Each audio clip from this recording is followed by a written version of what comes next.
আসসালামু আলাইকুম ওয়া রাহমাতুল্লাহি ওয়া বারাকাতুহু। আলহামদুলিল্লাহি ওয়াহদাহ ওয়াসসালাতু ওয়াসসালামু আলা মান লা নাবিয়্যা বা'দাহ। বিসমিল্লাহির রহমানির রহিম। ইয়া আইয়ুহাল্লাযীনা আমানু লা তাত্তাখিযুল কাফিরিনা আউলিয়াআ মিন দুনিল মুমিনিন। সূরা নিসা আয়াত ১৪৪। সম্মানিত ভিউয়ার্স, আল ওয়ালা ওয়াল বারা বাংলায় বলে বন্ধুত্ব ও হৃদ্যতা, ইংলিশে বলা হয় ফ্রেন্ডশিপ অ্যান্ড কাইন্ডনেস।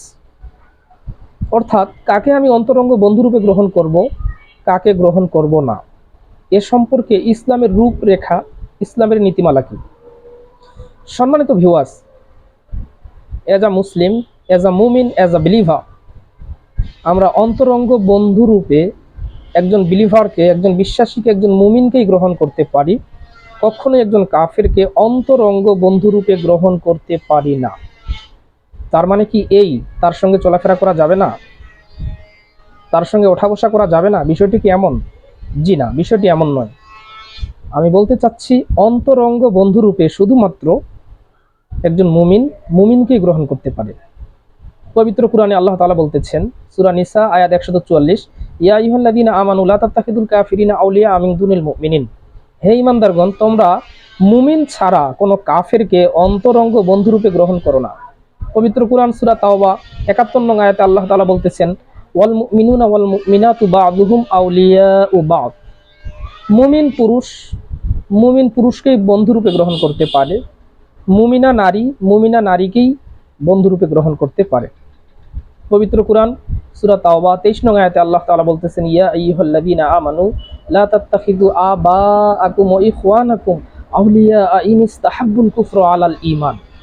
হে ঈমানদারগণ, তোমরা কখনোই তোমাদের পিতাকে এবং কি তোমাদের ভাইকেও বন্ধুরূপে গ্রহণ করো না, যদি তারা ঈমানের উপরে কুফরকে প্রাধান্য দেয়। ওমাইয়া তাওয়াল্লাহুম মিনকুম ফাউলাইকা হুমুয যালিমুন।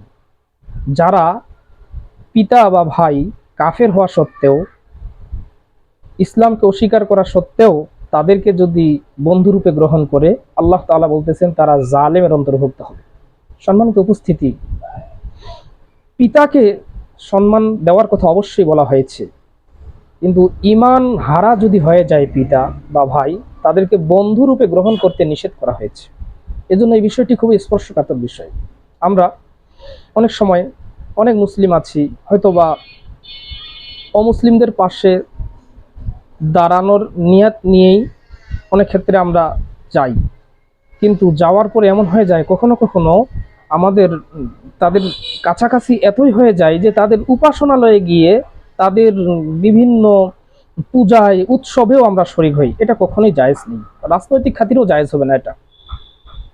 এমনিভাবে তারা হয়তো বিভিন্ন ব্যানার নিয়ে, যেখানে মূর্তির ছবি আছে, নিয়ে তারা স্লোগান দিতেছে, পরমেশ্বর ভগবানের আগমন উপলক্ষে বিভিন্ন স্লোগান দেয়।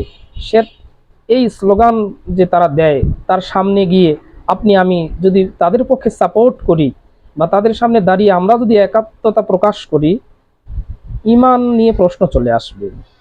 এজন্য তাদের সঙ্গে আমাদের প্রতিবেশী হিসাবে তাদের দেখাশোনা অবশ্যই আমরা করতে পারি, ওঠা বসা করতে পারি, কাজ কামের ক্ষেত্রে সেটাও আমরা করতে পারি, কিন্তু সজাগ থাকতে হবে তাদের সঙ্গে ওঠা বসা করতে গিয়ে কি আমার ঈমান হারা হয়ে যাচ্ছে কিনা, এটা খুবই সাবধান। এমনিভাবে তাদের বেশভূষা, তাদের কৃষ্টি কালচার আমি এজ আ মুসলিম কখনোই গ্রহণ করতে পারবো না, কেউ পারবো না।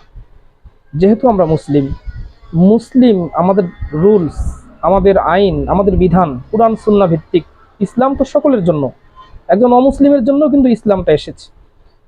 একজন মায়ের গর্ভ থেকে একটা সন্তান যখন পৃথিবীতে আসে, কুল্লু মাউলুদিন ইউলাদু আলাল ফিতরাহ, নবী আলাইহিস সালাতু ওয়াস সালাম বলতেছেন সকলেই ইসলামের ফিতরাতের উপরেই জন্মগ্রহণ করেন, চাই সেটা হিন্দুর ঘরে আসুক না কেন। তো তারাও তো ইসলামের ফিতরাতের উপরেই জন্মগ্রহণ করেছে, এজন্য তাদের সঙ্গে মিশবো, ওঠা বসা করবো, অবশ্যই সেটা আমরা সৌহার্দ্যপূর্ণ আচরণ অবশ্যই তাদের সঙ্গে করতে পারি এবং করব। কিন্তু তার মানে এই নয় যে আমরা ঈমান হারা হয়ে যাব, তাদের কৃষ্টি কালচারে পা দিয়ে আমরাও একাত্মতা প্রকাশ করব, সেটা কখনো হতে পারে না। সম্মানিত উপস্থিতি, এমনিভাবে কোনো অমুসলিম যদি অসুস্থ হয়ে যায়, আমরা অবশ্যই তাদের পাশে দাঁড়ানোর চেষ্টা করব, কিন্তু এমন নয় যে আমরা তাদের কৃষ্টি কালচারকে অ্যাকসেপ্ট করব।